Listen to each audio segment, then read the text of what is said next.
ময়মনসিংহে রামিমাসহ দেশে সংঘটিত সকল ধর্ষণ ও নারী শিশু নির্যাতনের ঘটনার দ্রুত বিচার ও দৃষ্টান্তমূলক শাস্তির দাবিতে মানববন্ধন ও প্রতিবাদ সমাবেশ অনুষ্ঠিত হয়েছে। শুক্রবার বিকালে প্রতিজ্ঞা যুব সংগঠন ময়মনসিংহের উদ্যোগে নগরীর টাউন হল মোড়ে এই কর্মসূচি পালন করা হয়। পরে একটি প্রতিবাদ মিছিল বের হয়ে নগরীর প্রধান প্রধান সড়ক প্রদক্ষিণ করে জিরো পয়েন্টে গিয়ে সমাবেশে মিলিত হয়। এতে বিভিন্ন শ্রেণী পেশার মানুষ, তরুণ সমাজ ও সচেতন নাগরিকরা অংশ নিয়ে ধর্ষণ ও সহিংসতার বিরুদ্ধে সোচ্চার হন এবং বিচারহীনতার অবসান ও নারী শিশুর নিরাপত্তা নিশ্চিতের দাবি জানান। সমসাময়িক যে ধর্ষণ কাণ্ডগুলো আমরা দেখতে পাচ্ছি, এগুলো আমাদেরকে চোখে আঙুল দিয়ে দেখিয়ে দিচ্ছে যে আমাদের সমাজের বর্তমান অবস্থাটা কীরকম।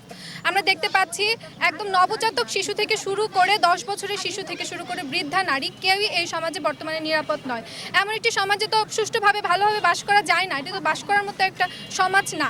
আর তাই আমি সরকারের কাছে দাবি জানাচ্ছি, এই যে ধর্ষণ ঘটনাগুলো আমরা দেখতে পাচ্ছি, এই ঘটনাগুলোর সুষ্ঠু এবং সর্বোচ্চ শাস্তি যেন দ্রুত করা হয়, যাতে একটি দৃষ্টান্তমূলক বিষয় স্থাপন হয়, যেটাতে মানুষরা সচেতন হবে।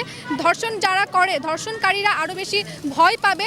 এই ধরনের ঘটনা যেন পরবর্তীতে আর না ঘটাইতে পারে। আমরা চাই যে তাদের ফাঁসিটা কার্যকর হোক, তাদের সাজা যাতে পুরো জনগণদের সামনে দেওয়া হোক, আমাদের এইটুকু প্রত্যাশা। কারণ বিচারের জন্য ঘুরতে ঘুরতে না জানি কার শিশু এইভাবে ধর্ষণের শিকার হবে, এভাবে হত্যার শিকার হবে। তাই আমরা চাই যত দ্রুত সম্ভব ধর্ষকদের ফাঁসি কার্যকর করা হোক। আমাদের মাননীয় প্রধানমন্ত্রী তারেক রহমান, আপনার কাছে নারী হিসাবে আমার বিনত একটা অনুরোধ, নারীরা এখন আমাদের বাংলাদেশে নিরাপদ নাই। শিশু থেকে শুরু করে বৃদ্ধ থেকে শুরু করে কেউ আমাদের বাংলাদেশে নিরাপদ নাই। আপনার কাছে আবারও বিনতিভাবে অনুরোধ জানাচ্ছি যে আমাদের নারীদের নিরাপত্তা নিশ্চয়ন করুন এবং নারীদের জন্য এমন আইন প্রণয়ন করুন যে আইনের ধর্ষকে 10 দিনের ভিতরে তাদের মৃত্যুদণ্ড দেওয়া হবে। রামিচার যে দর্শক আছে তার ফাঁসি দাবি করছি এবং বাংলাদেশের যে বিচার ব্যবস্থা আছে এবং যারা পলিসি মেকিং করে, যারা আমাদের সংবিধানের মেকিংয়ে যারা ভূমিকা রাখে, তাদেরকে বলবো বাংলাদেশে প্রত্যেকটি দর্শকের যেন 7 দিনের মধ্যে ফাঁসি রায় কার্যকর করা হয় এবং দ্রুত বিচার ব্যবস্থা করা হয়। বিশেষ করে রামিসার ক্ষেত্রে যে দর্শন করেছে এই দর্শকের দৃষ্টান্তমূলক শাস্তি এবং ফাঁসি আমরা দাবি করছি। আমরা বিগত সময়েও দেখেছি যে ধর্ষককে ধরার পর এবং গ্রেফতার করার পর একটি লং প্রসেসের মধ্যে দিয়ে সরকার যায়, আইন শৃঙ্খলা বাহিনী যায়।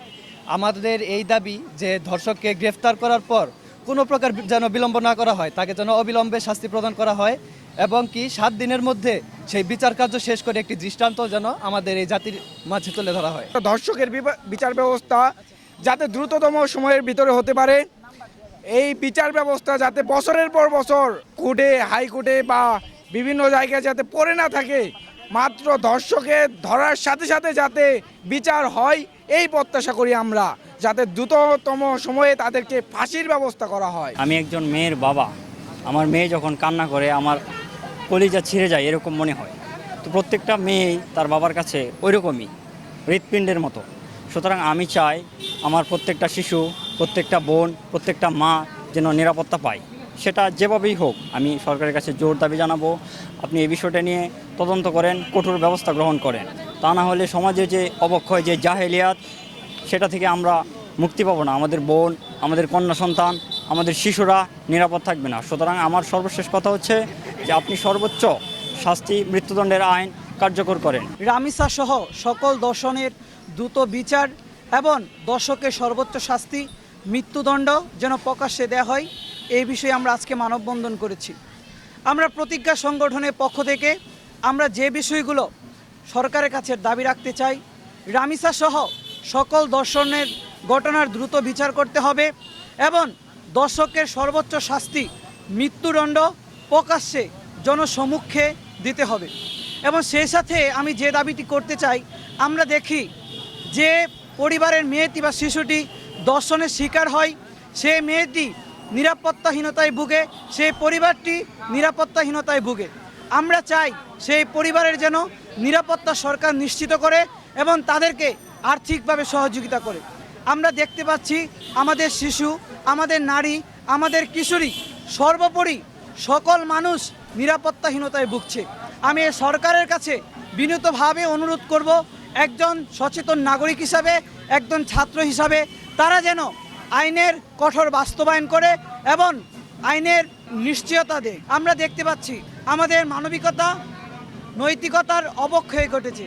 আমরা চাই আমাদের নৈতিকতা মানবতা এবং মানবাধিকতার দিকগুলো রক্ষা করার জন্য পরিবার, সমাজ এবং শিক্ষা প্রতিষ্ঠানে এই ধরনের কার্যক্রম যেন নেওয়া হয়, যাতে আমরা মানবিক মানুষ হিসাবে গড়ে উঠতে পারি, সুন্দর সমৃদ্ধ একটি বাংলাদেশ গড়তে পারি।